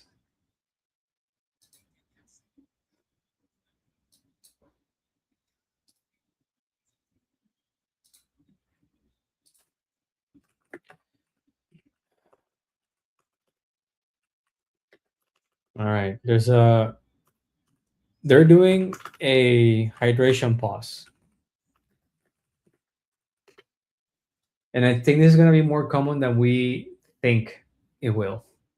So my advice will be, guys, that you just are patient, because this is going to happen on the World Cup. I still have to look at the different times that the games are going to be played, but I think it's going to be something along the lines of like very like in the middle of the day over here on this side of the world, so the other side of the world can actually watch it. So it's like closer to the evening, night on Europe, and then of course I think like maybe like late night in Asia, if I'm not mistaken. Um, but it's gonna be hot, dude. It's gonna be hot, hot, hot summer, and we're gonna see a bunch of hydration pauses or rehydration pauses on these games, which I don't mind them. I'm not mentioning it because I think it's a bad thing. I'm just saying that get used to it because I think it's gonna keep on happening more frequently than we expect.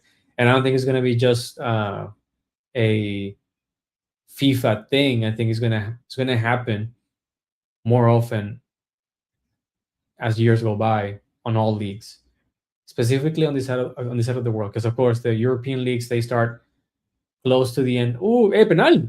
It's penal! Mames, way. Santi Jimenez went to the box and he fell off. And I mean, it looked like a penalty, but I guess they're not gonna go to VAR. But anyways, I digress. What I was saying is maybe not. Nah, it wasn't a penalty. It wasn't a penalty. He just fucking Santi, dude. Bitch ass. Don't fall for that shit. Anyways, um, I don't think it's gonna be as often in Europe because they don't play during the summer, and those are the months that it's the hottest in Europe. Normally, as you know, they start their season like towards the end of the summer, closer to fall, and by the time of the year, things have cooled off. Buen pase, algo largo para que la regresa Chino Huerta. And so I don't think we're gonna see that happening a lot in Europe outside, but you know what? Get the fuck off. I don't think we're gonna see that the rehydration pauses uh, happening a lot in Europe specifically, but we will on this side of the world. For example, I mean, like I'm looking at this right now. Mexico's opening match against South Africa. It's at 2 p.m. Central Standard Time. So I live in Austin, Texas, and that's gonna be 2 p.m. here of Texas, which is gonna be 1 p.m. of Mexico City. And that's gonna be hot as hell, dude. That's gonna be scorching hot in Mexico City, big time. It's just gonna be scorching hot in Mexico City. So we for sure have at least one rehydration pause per half of the game. But then I'm looking at the other, group matches for that day. We have South Korea against Czechia on the same day at 9 p.m. So maybe we won't have a rehydration pause there. And then we have Friday, June 12th, we have Canada playing at 2 p.m. Central Standard Time, which I think is going to be 3 p.m. Canadian time. So I think they're going to play, or unless they're playing in Vancouver, but I think they're playing in Toronto, the first match. So if it's in Toronto, it's like an hour ahead, so 3 p.m. over there. And then the United States, they're playing at 8 p.m., which I think is going to be 6 p.m. in California. I think they're playing they're open up in Los Angeles, if I'm not mistaken. So maybe we'll see a rehydration pass there. But I'm looking like it looks like all the matches are going to be played between 2 p.m. God damn, and 11 p.m., bro. There's actually a match between Australia and Turkey at 11 p.m. So my assumption is that they're playing on the East Coast. No, sorry, on the West Coast, and they're playing at 9 p.m. West Coast time, Pacific time. But yeah, it looks like it's going to be between like 2 p.m. and 11 p.m. and 12 noon and 9 p.m. Okay. I mean, there's gonna be like an hour gap between the first two. Yeah, there's like an hour gap between matches because if the first match starts at 11, it's at 1, and then you have the second match at 2. There's an hour gap between matches, which is not bad. I really liked watching the Qatar 2022 World Cup because it had back-to-back games, and I love that. That was awesome. I really enjoyed it. This one is going to be sort of back to back. You're going to have a buffer in between both matches, but then it's going to be, well, I guess you're going to have an hour gap on all matches because one is at noon, then one at 3 p.m., then one at 6 p.m., and then the last one at 9 p.m. in that order. But then you're going to have one at 2 p.m., and then one at 5 p.m., 8 p.m., and then ending with 11 p.m. if you're living in this part of the country, or at least with this time zone, which is the Central Standard Time. But yeah, damn, dude, Mexico and Australia are getting physical, bro. It's getting freaking getting heavy out there, dude. Why are they playing with so much intensity? It's just a friendly match. No one wants to get injured. But while Mexico was struggling, maybe like 10 minutes ago, dealing with a lot of like advances from Australia, specifically like on the wings. Oh shit! Un güey se aventó una chilena, el Touré se aventó una chilena, se mamó. But Mexico now seems to have leveled the playing field, and they are, they're at least not agonizing over Australia's physicality. And what I'm noticing on the match as well is Mexico, once they get the ball, it looks like they're falling into a three or like a 5-2, 5-2-2-1 or 5-2-3 formation. Or here we go. Damn it. Buena cobertura. Buena, tienes que subir. Gallardo. Buena cobertura, Gallardo. Australia was coming in the middle and Gallardo followed it through and cut the play. Not bad. Not bad at all. But as I was saying, yeah, as soon as Mexico gets the ball, I see three center backs staying deep. So yeah, I think it's another. I think this helps to put into better perspective that Edson Alvarez most likely will act as a center back, maybe like a third center back, um, which is like a regular center back. But yeah, looks like that's the case.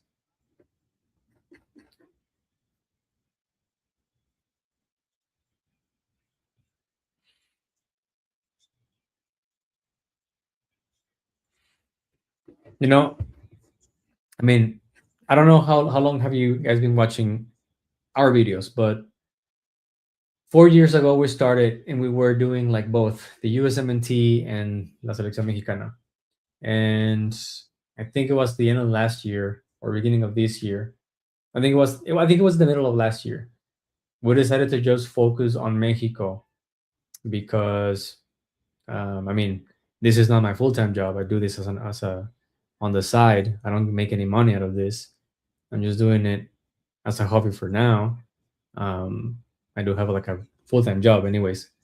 But we decided to just cover La Selección Mexicana because that's the amount of time that we can actually spend doing this.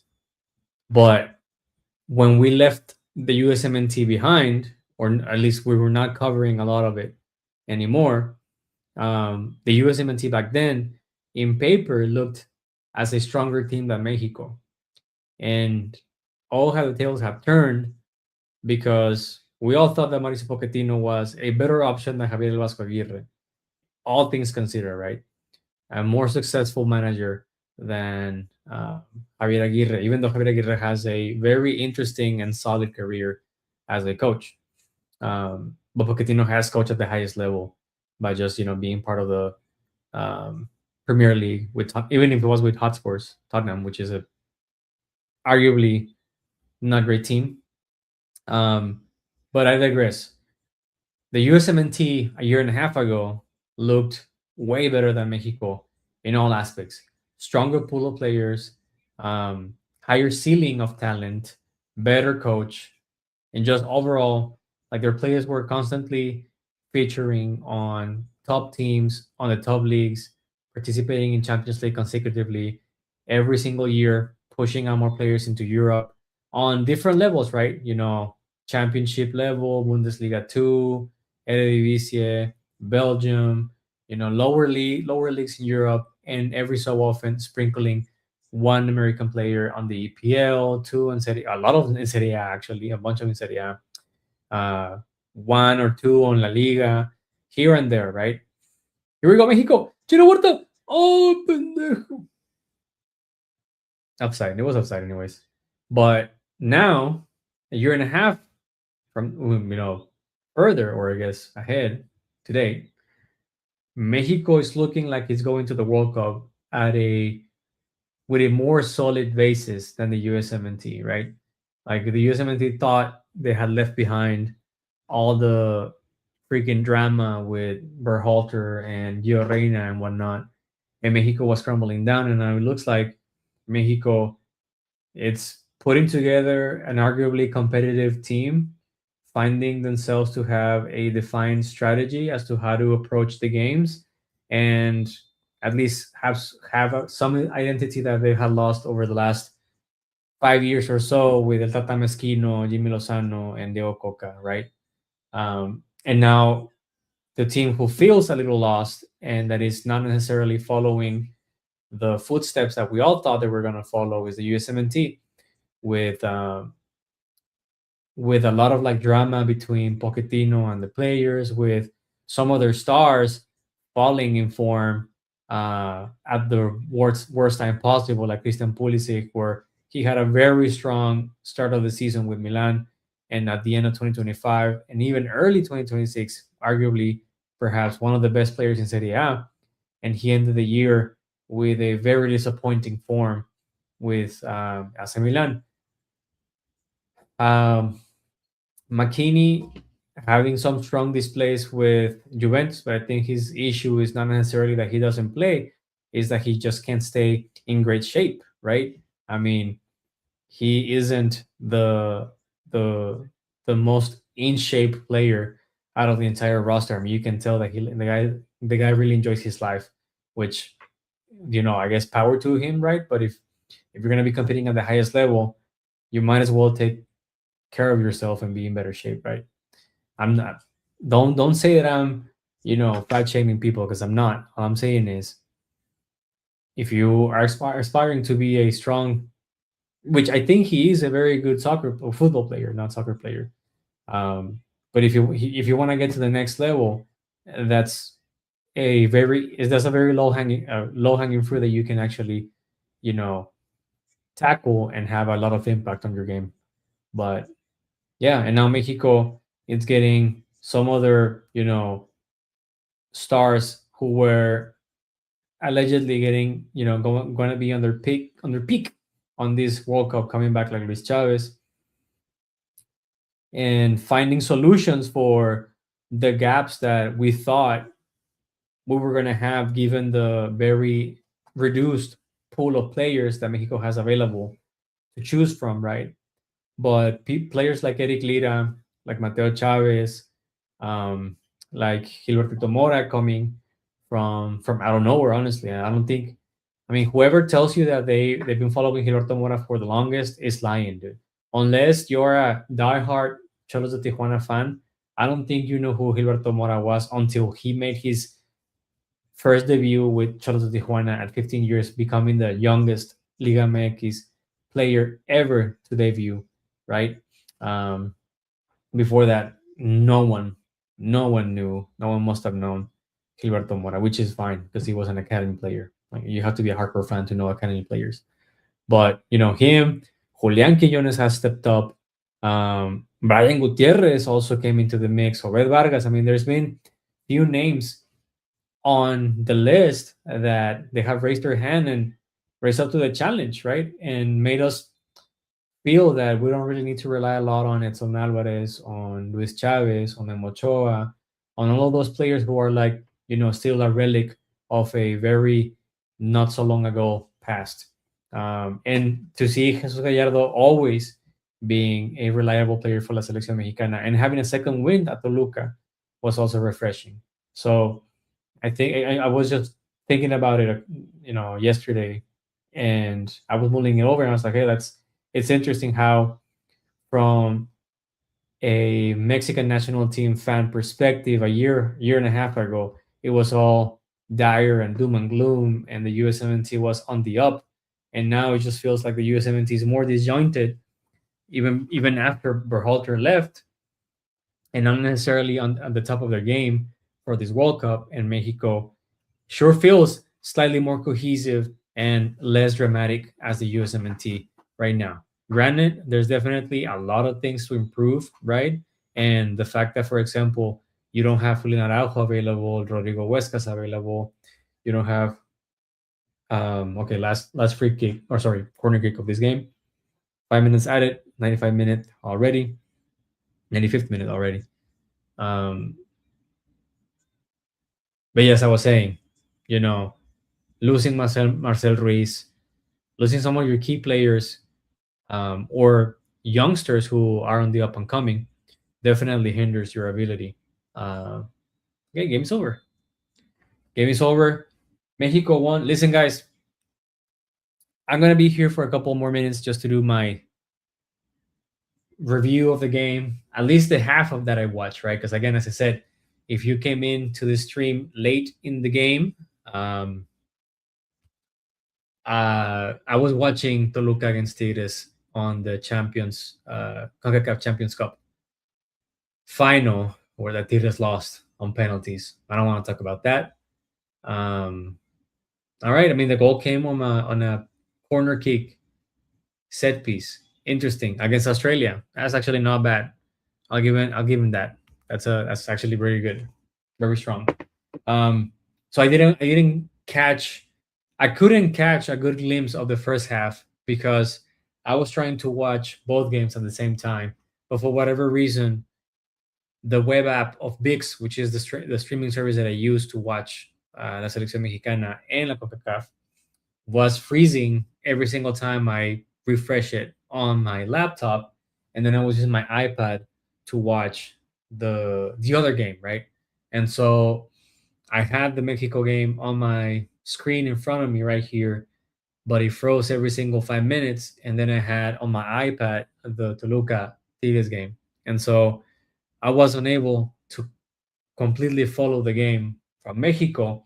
But what I saw on the statistics, right, on the stats using SofaScore, and I switched to Google at the end of the game because there was some, like, I don't know, there was some pop-ups coming up that scared me a little bit, some like viruses and shit. I don't know what was going on, but anyways, um, besides that, it sure looked like Mexico dominated the first half of the game. Then I was able to watch the entirety of the second half. And on the second half, I think you can say that Australia took things personally and they were pushing Mexico towards their pitch. And they were actually being quite aggressive and then cornering Mexico into a very awkward spot where, every single time the ball got divided, name it like Mexico had to, throw the ball all the way back to their goal kick, and they had to make a break, right, kick the ball away from their pitch. Every single time they did that, Australia ended up winning the header, the aerial battle, and and um, and when they recovered the ball and through physicality on the wings, they were making Mexico look very shaky. I'm not gonna lie. Like there was a couple of minutes where Mexico definitely was struggling to keep up with the physicality of the Australian players, which I think it was expected. All things considered, I mean, if while doing our preview of this match, we discussed this. We talked about three very specific things that Australia was going to do. One of them was their defensive discipline, which again, Mexico scored in a set piece from a corner kick. So that's great for Mexico. I mean, they did their homework and they executed at perfection right there. But it was a very disciplined defense, all things considered, from Australia. We also said that they were going to have good organization, which they did, right? Even though Mexico was overwhelming them at the very first half. I mean, if we look at here at the attacking momentum on on uh, on SofaScore, you can see that Mexico dominated the first half, no questions asked.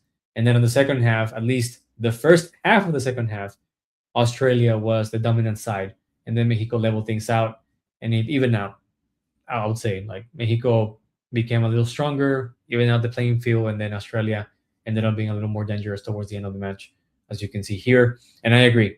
I watched the last 45 minutes of the game, and I would say that this is pretty accurate from what I saw. And the last thing that we were also expecting to see from Australia was set pieces. And I think Mexico struggled to defend on those set pieces. I mean, Australia didn't score, but it was a vivid proof that Mexico continues to struggle to defend on set pieces because they looked like as if they were having a very difficult time, doing a man-to-man mark, essentially just having difficulties dealing with the height of the Australian players, which all of them were or are extremely tall compared to the Mexican team. But listen, I think it was a good display from the majority of the players here. I think The subs at the very Javier Vasco Aguirre made like I think four different subs at the very beginning of the second half. He threw in Santi Jimenez, which had a very quiet match, but on his defense, I mean, Mexico struggled to to regain control of the game in the second half, and they barely looked for Santi Jimenez to do a link up play or even send them running. He only had maybe like two chances, if anything, and one of them he decided to try to fool the referee and get a penalty called out, which didn't happen. Memo Ochoa was maybe like challenged twice. One a long shot that he had made a really good save, and the other one, I mean, the rest of them were not necessarily too dangerous. I think Israel Reyes again showed why he's a very solid option for the bench and as a even if he's chosen as the starting right back player for Mexico, I think is a very solid choice. He had a very good display, very good read of the game, and coming in clutch with very clinical slide tackles when needed. And Chino Huerta, I think another sleeper game. I saw him doing a lot of defensive support, which made sense because Australia was definitely pushing Mexico on that side of the pitch, on that lane. And if I'm not mistaken, Jorge Sanchez was struggling, and then Israel Reyes really needed can use the cover that Chino Huerta provided. And on the front, he wasn't too keen or he wasn't too clinical or a big difference maker there. Eric Lira, another solid display. I think again he continues to make a case for being the first choice option as the central defensive midfielder. This time around, he only played for 20 something minutes, but I think he had a good display, providing a lot of support whenever Mexico gets the ball and they drop in through a 5-2-3 formation where three center backs become or sit deep. That's when Elida uh, provides a lot of like depth to the roster. Julian Quiñones, another also a quiet game, but again, I think on the second half, all the attacking players didn't really have a chance to shine. There weren't that many options or plays where they could link up with other strikers or the forward players for Mexico, because Australia, again, as I said, showed why they have a very disciplined defense. So it was a rough second half for the forward side of the house of for Mexico. Jesus Gallardo, again, another reliable display for him. And Cesar Montes, I don't think I think it was also a quiet game for him as well. Not he wasn't challenged a lot. He was able to put up with the different set pieces and find his way to be uncomfortable during the corner kicks as well. Jesus Gomez, I'm surprised Jesus Gomez continues to see a lot of minutes. I mean, for a player who was just a sparring player, right? He was on the fringe, and technically, allegedly, based on pundits and different commentary that I've seen of la selección mexicana, he's gonna be one of the players who's gonna get cut.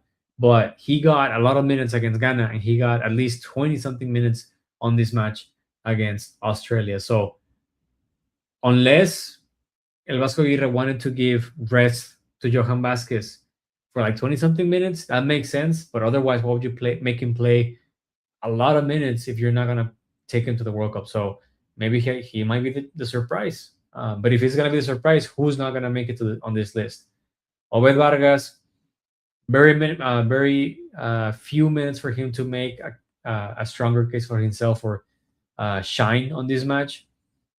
I think it was a quiet display, not too crazy, but I don't think he had enough minutes to even for me to make like a good assessment of how he played.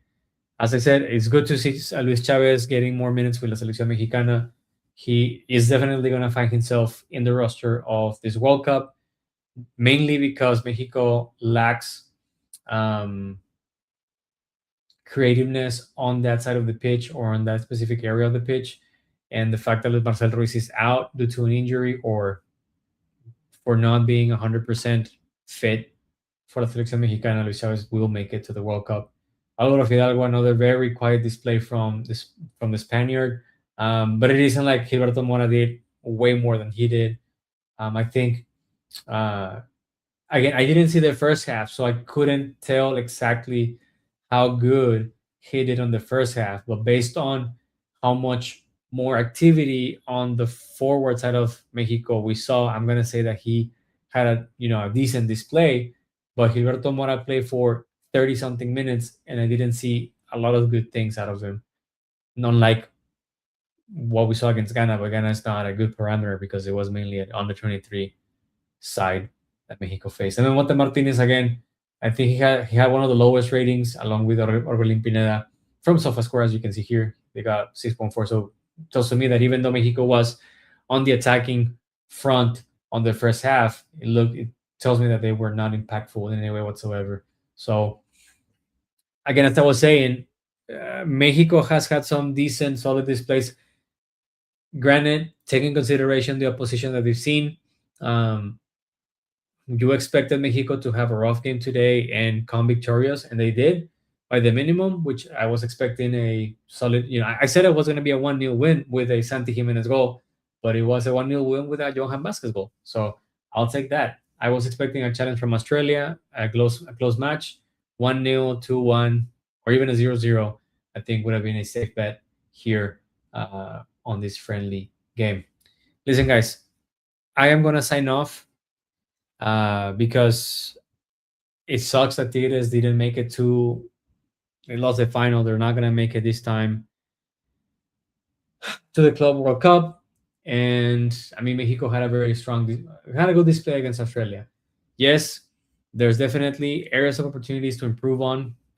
Um, and we continue to see the same challenges that have played Mexico for its entire history as a national team: set pieces, physicality, pace, acceleration. All of those things are detrimental to la selección mexicana.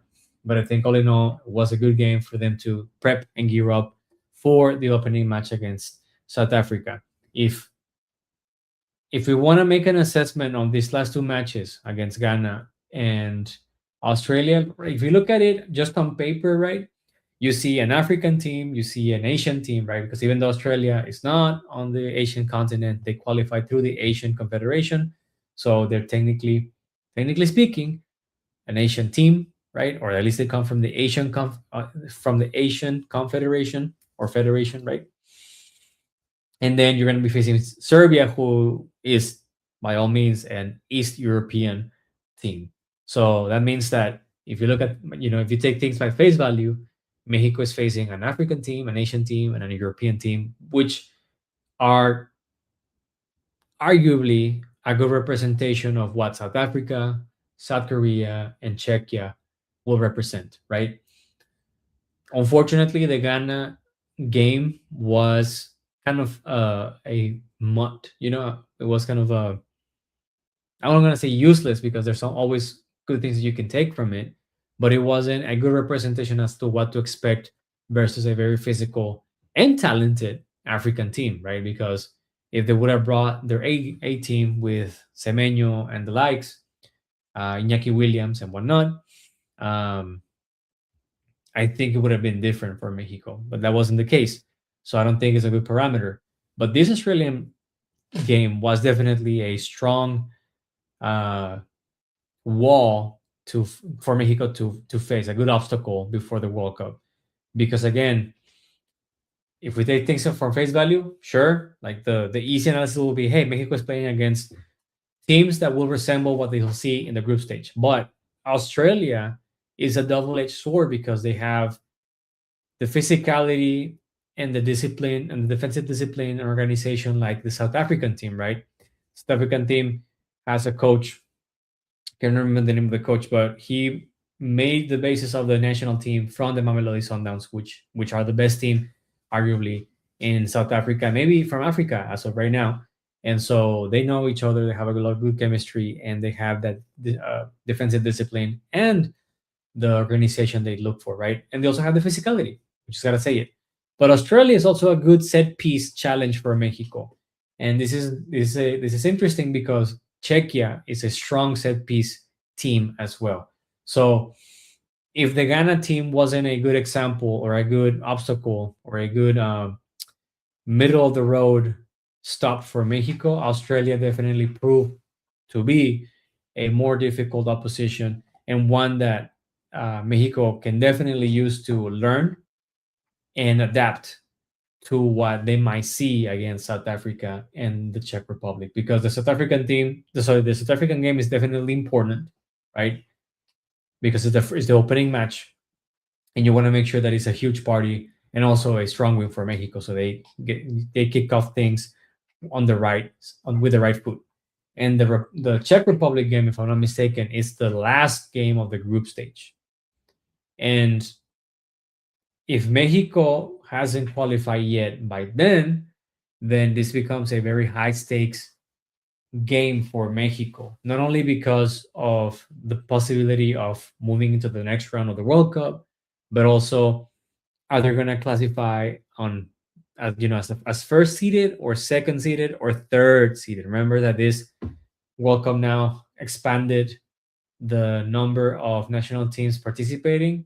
So now the best two teams out of the four on each group move on to the next stage automatically. And I think I don't know how many the best thirds. I think it's like four best thirds classify to the next round. So if Mexico doesn't have 6 points by the time they face Czechia, then it will be a very interesting high stakes match for Mexico, and they can learn from today uh, as they faced a very tall, physical, well organized, disciplined defensively speaking, and set piece attuned play team like Australia. So I think this was definitely a game where we can take some positives, spot some difficulties, some challenges, and adjust to those obstacles and prove that you can change your strategy based on the opposition. And I think El Vasco Aguirre proved that. I think between the Ghana game and today, there were some changes. Now I don't know if the starting 11 that he chose, because he started with El Rangel, which I think that's proof that he's going to be the starting goalkeeper. But he can pull a 2010 like he did almost more than 20 years. Oh, sorry, more than 15 years ago. But he started with Jorge Sanchez, Edson Alvarez, Johan Vasquez, and Mateo Chavez on the defense, Luis Chavez and Luis Romo as the double pivot, Álvaro Fidalgo in the middle as the attacking midfielder, and then you have Alexis Vega, Orbelín Pineda on the wings, and Memote Martinez as the lone striker. So I don't know if he intentionally made these changes so the team adapted to what Australia was supposed to bring up, because Australia had a super tight low block with five defenders, four midfielders, and one striker, which most likely was you know a back three, two wing backs, two what's it called, midfielders, two wingers, or two central attacking midfielders and one striker. But again, going back to Mexico, I don't know if El Vasco Aguirre sat down and did a lot of homework and say, "Hey, I'm going to put these players because they're the best to face Australia." Also understanding that, for example, Raul Jimenez was available, but he didn't play. He's definitely the first choice as a striker. Or if this was just a, hey, I'm going to put some players to get some minutes in, like Johan Vasquez, like Edson Alvarez, who are definitely going to the World Cup and most likely will be on the starting 11. So they get more traction towards the opening match. Or if he still has, arguably some good doubts and be like, hey, I'm going to play Alvaro Fidalgo and Alexis Vega, Luis Chavez, or Orbelín Pineda, Mote Martinez to see if they can prove that they are either part of the starting 11 team or, the second option on the pecking order for the respective position. So I don't know exactly what was behind Vasco Aguirre. I don't think he's that, deep of a strategist. So I just think that, hey, he needed to rotate players. He needed to, get some of these guys, get some traction on minutes and get into shape and form for the World Cup. So that's why he did some of these changes. I don't think he's a very deep thinker. If you ask me, I don't know him.